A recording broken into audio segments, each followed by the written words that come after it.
So a concern I've always had when it came to the Kingdom Hearts series is character development.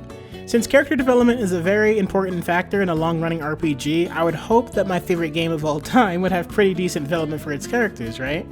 Well, for the most part it does. Sora has pretty good development since he is the main character.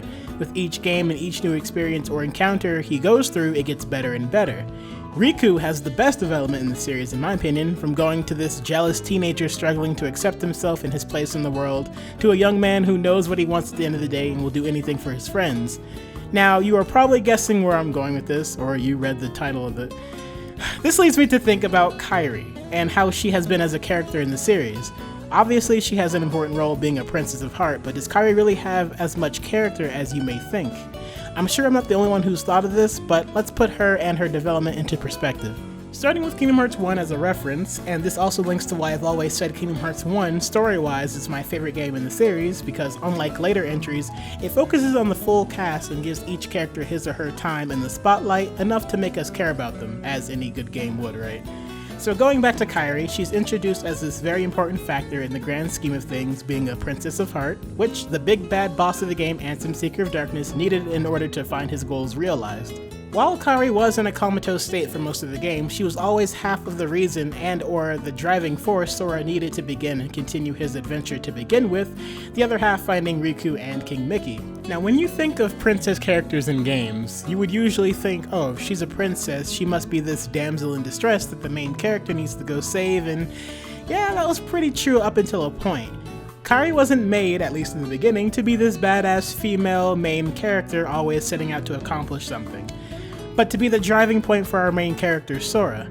She was even made to be a helping and or driving point for Riku as well in Chain of Memories. Now call back to how I just said that was the case up until a point.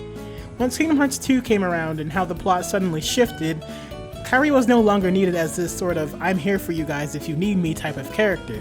For a quick example, Sora wasn't looking for her anymore, so she ceased having to fill that role she had up until now.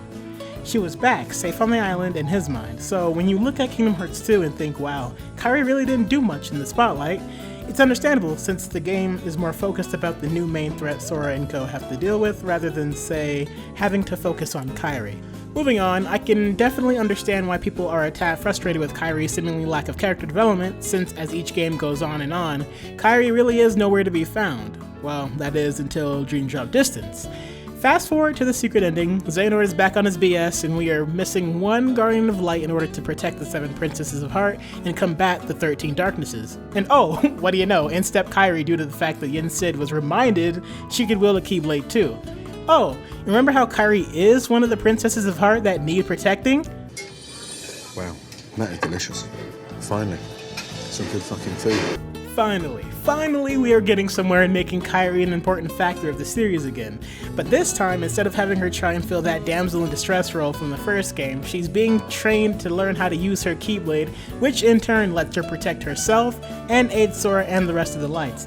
I cannot tell you how happy it made me to see that secret ending from Dream Drop Distance for the first time, since Kairi isn't just coming back, but is coming back with a bang. This is also part of one of the reasons why I am looking forward to Kingdom Hearts 3 so much. Being able to have all 3 of the original characters we grew up with come back as strong, amazing characters we knew they were since back in the day really puts a smile on my face. The possibilities of Kairi being amazing with a Keyblade, since she is also a Princess of Heart, you can't hear it right now, but I'm squealing on the inside. Anyway, yes, I'm just assuming who the last Guardian of Light will be due to the fact that Lee also has a Keyblade too, but I think Kairi being the last one would do some good for the story and of course for her entire character.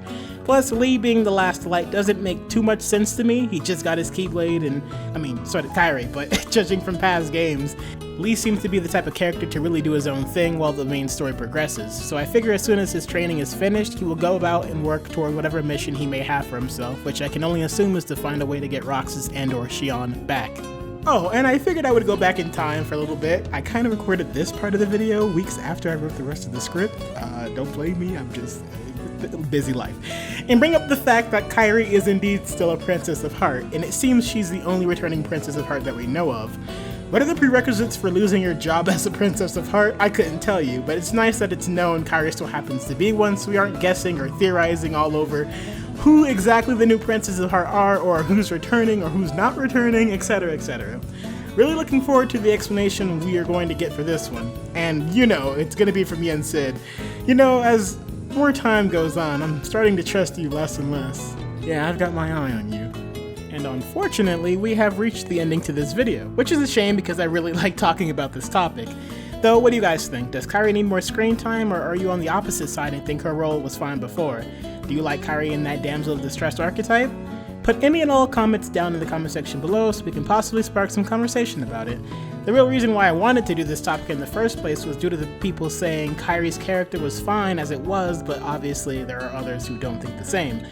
I hope you guys enjoyed today's video. Give it a like if you did, it helps me out more than you could ever imagine, and if you are new to the channel, consider subscribing. Hit that bell notification too, because YouTube's been on its bullshit again, so just so we're clear. It's been Limit, and I'll see you guys in the next video. Peace.